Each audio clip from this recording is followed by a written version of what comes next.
पेड़ है जिसके नीचे, जिसके पेड़ के ऊपर एक ही समय में, एक ही दिन में 79 स्वतंत्रता सेनानियों को फांसी दी गई थी, उनके साथ एक बटुकेश्वर दत्त, एक और लड़का जो बम को कैरी करके लेकर के गया था, उसकी भी एक बहुत रोचक कहानी है।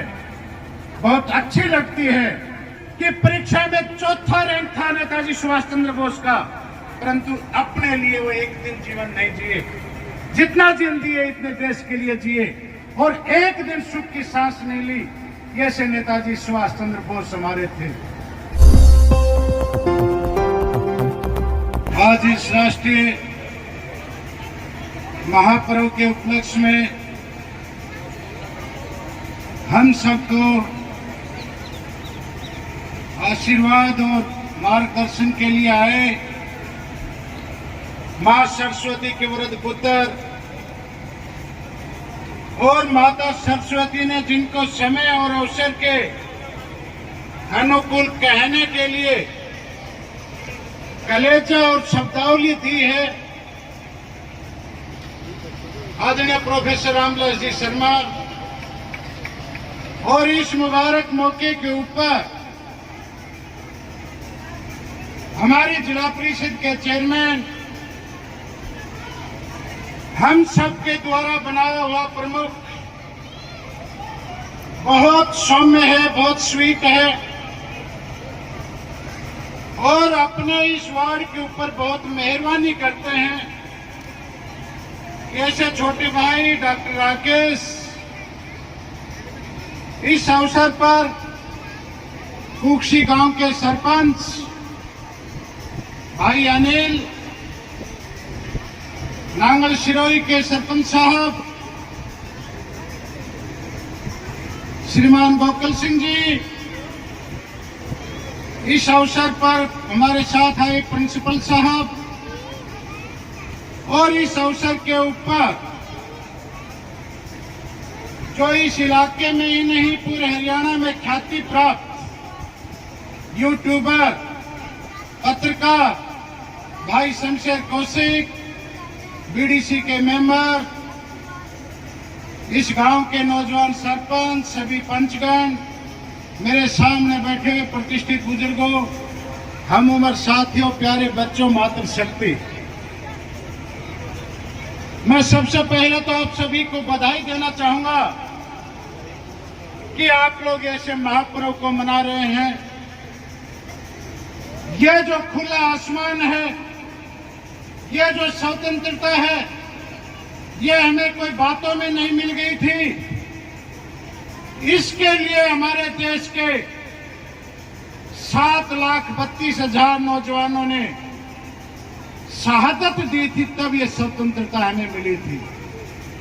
आदरणीय प्रोफेसर रामविलास शर्मा जी अक्सर बताया करते हैं कि 5,000 सैनिक तो आपके नजदीक ये नसीबपुर में एक ही दिन शहीद हुए थे, तब जाकर के स्वतंत्रता मिली थी।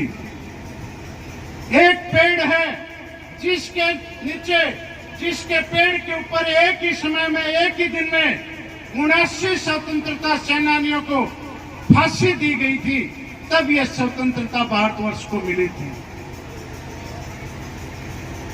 ये वो देश है, इस देश के लिए 10,000 बहनों ने अपनी अस्मिता लुटाई थी, तब जाकर के स्वतंत्रता मिली थी। 13,500 लोग कुल लोगों को फांसी लगी थी, फांसी का फंदा चुमा था, तब ये स्वतंत्रता हमें मिली थी। यूं मिलाकर के कुल 7,32,000 लोगों ने शहादत दी थी, तब जाकर के बात बनी थी। अभी ये लड़की कलाकार बहन शहीद भगत सिंह का बारे में जो गीत गा रही थी तो बहुत रोंगटे खड़े हो रहे थे। 23 साल का वो लड़का सरदार भगत सिंह फांसी के फंदे के ऊपर चुम गया था। उन्होंने असेंबली के अंदर बम फेंका था, कोई राजी खुशी में नहीं फेंका था। असेंबली बाहर के खिलाफ 2 बिल उस दिन पास करना चाहती थी। उन बिलों का मतलब यह था कि बिना किसी न्यायालय के, बिना किसी के सुने हुए और सीधी उनको फांसी की सजा दे दी जाए। ऐसे काले कानून पास होने थे, उनके विरोध करने के लिए असेंबली में जाकर के बम फेंके थे। उनके साथ एक बटुकेश्वर दत्त, एक और लड़का जो बम को कैरी करके लेकर के गया था, उसकी भी एक बहुत रोचक कहानी है, बहुत अच्छी लगती है। सरदार भगत सिंह को फांसी हो गई थी और बटुकेश्वर दत्त किसी तरह से बच गए थे और स्वतंत्र भारत में भी वे जीवित रहे थे। परंतु काला पानी की सजा एक ऐसी है, उसमें जो चला गया उनका लाइफ और जीवन लगभग बर्बाद हो जाता है। तो जब स्वतंत्र भारत के अंदर जो टीबी से बुरी तरह से खास रहे थे, तब पंजाब की सरकार ने कहा कि यदि जब बिहार की सरकार इसका बटुकेश्वर दत्त का इलाज नहीं करा सकती, तो पंजाब की सरकार इसका इलाज कराना चाहती है। और कहते हैं कि उस समय उन्होंने 1000 का यह चेक उनको सरकार को भेजा था और वो जैसे तैसे करके वो बटुकेश्वर दत्त बच गया। तब वो आखिरी दिनों में एम्स के अंदर भर्ती थे, तो सरदार भगत सिंह की मां उस बटुकेश्वर दत्त के इलाज के समय रही, और वो इसलिए रही कि मेरा बेटा शहीद भगत सिंह के साथ ये बटुकेश्वर दत्त था जो बम लेकर के असेंबली में गया था, और वो अपने बेटे के अंदर अपने बेटे भगत सिंह का प्रतिबिंब बटुकेश्वर के रूप में देख रही थी। ऐसी ऐसी अनेक कहानी है। नेताजी सुभाष चंद्र बोस देख लीजिए, सिविल सर्विस की परीक्षा में 4था रैंक था नेताजी सुभाष चंद्र बोस का, परंतु अपने लिए वो एक दिन जीवन नहीं जिए। जितना दिन दिए इतने देश के लिए जिए और एक दिन सुख की सांस नहीं ली। ऐसे नेताजी सुभाष चंद्र बोस हमारे थे।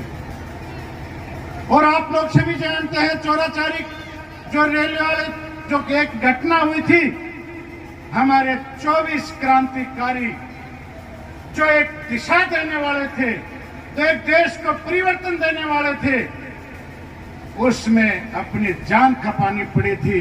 वो 24 बच्चे यदि जे इस घटना में नहीं फंसते तो ये भारत बहुत पहले आजाद हो जाता, और स्वतंत्र भारत में वो 24 बच्चे रहते तो आज ये भारत का नक्शे में, भारत संसार के नक्शे में सबसे ऊपर रहता। जैसे हमारे नौजवान 24 लोग एक साथ सरकार ने उनको जान ले ली थी। इस अवसर पर आप लोगों ने जो इतना मान और सम्मान जो हमें दिया है, आंखों की पलकों के ऊपर बैठाया है, मेरे नेताजी हैं, आप सबके भी हैं। इनकी उपस्थिति में मैं ज्यादा न बोलता हुआ बस मैं तो आप लोगों से यही विनती और प्रार्थना करने के लिए हूँ कि भाई आप लोगों ने हमें जिला परिषद का मेंबर बनाया, मैं आपका बहुत बहुत ऋणी हूँ, बहुत बहुत धन्यवादी हूँ। और आप लोगों शर्मा जी के आशीर्वाद से हमने बाबा लहटूरिया के आश्रम का जो रास्ते के लिए 18 लाख रुपए तो प्रमुख जी ने सैंक्शन करके दे दिए हैं।